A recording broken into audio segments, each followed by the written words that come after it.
മലയാളി താരം വിഘ്നേഷ് പുത്തൂരിന് IPLിലെ ശേഷിക്കുന്ന മത്സരങ്ങൾ നഷ്ടമാകും. പരിക്കേറ്റ വിഘ്നേഷിന് പകരം ലെഗ് സ്പിന്നർ രഘു ശർമ്മയെ മുംബൈ ഇന്ത്യൻസ് ടീമിലെടുത്തു. 5 മത്സരങ്ങളിൽ 9 വിക്കറ്റാണ് വിഘ്നേഷ് ഇത്തവണ നേടിയത്. മഹേഷ് പോലൂർ വിവരങ്ങളുമായി ചേരുന്നു. മഹേഷ്, എന്താണ് ഇദ്ദേഹത്തിന്റെ ഏറ്റ പരിക്ക്? അജിംസ്, വിഘ്നേഷ് പുത്തൂരിന്റെ ഇരു കാലുകൾക്കും കാൽമുട്ടിന്റെ താഴെ വേദന അനുഭവപ്പെടുന്നു എന്നുള്ളത് കൊണ്ടാണ് അദ്ദേഹത്തിന് ഇപ്പോൾ വിശ്രമം അനുവദിച്ചിരിക്കുന്നത്. വിശ്രമം ഡോക്ടർമാർ നിർദ്ദേശിച്ചിരിക്കുന്നത്. അതിന്റെ പശ്ചാത്തലത്തിലാണ് ഇപ്പോൾ വിഘ്നേഷ് പുത്തൂരിന് പകരം രഘു ശർമ്മയെ ടീമിലെടുത്തതായി മുംബൈ ഇന്ത്യൻസ് വ്യക്തമാക്കിയിരിക്കുന്നത്.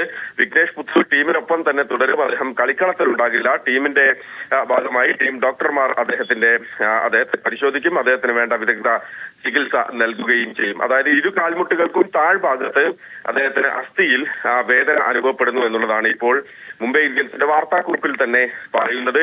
ശേഷിക്കുന്ന മത്സരങ്ങൾ അജിംസ് പറഞ്ഞതുപോലെ വിഘ്നേഷ് പുത്തൂരിന് നഷ്ടമാകും.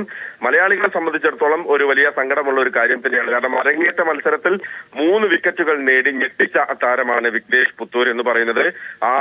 ആറ് വിക്കറ്റുകൾ അദ്ദേഹം 5 മത്സരങ്ങളിൽ നിന്ന് 6 വിക്കറ്റുകളാണ് ഇതിനോടകം തന്നെ നേടിയത്. ലോകത്തിലെ മികച്ച ബാറ്റർമാരെ പോലും പരിഞ്ഞു കെട്ടുന്ന അല്ലെങ്കിൽ വിറപ്പിക്കുന്ന ബൌളിംഗ് പ്രകടനം വിഘ്നേഷ് പുത്തൂരിന്റെ ഭാഗത്തുനിന്ന് ഉണ്ടായിരുന്നു.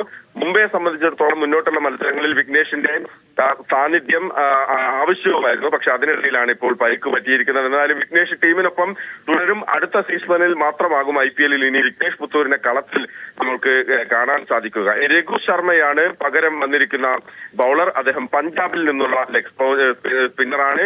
ആഭ്യന്തര ക്രിക്കറ്റിൽ അദ്ദേഹം പോണ്ടിച്ചേരിക്കും പഞ്ചാബിനും വേണ്ടി കളിച്ചിട്ടുണ്ട്. 5 വിക്കറ്റ് നേട്ടം 6 തവണ നേടിയിട്ടുണ്ട്. 10 വിക്കറ്റ് നേട്ടം 2 ഇന്നിംഗ്സിലുമായി 10 വിക്കറ്റ് നേട്ടം എന്നുള്ള ഒരു നേട്ടം 3 തവണയും നേടിയ മഹേഷ് പോലൂരാണ് വിവരങ്ങൾ നൽകിയത്.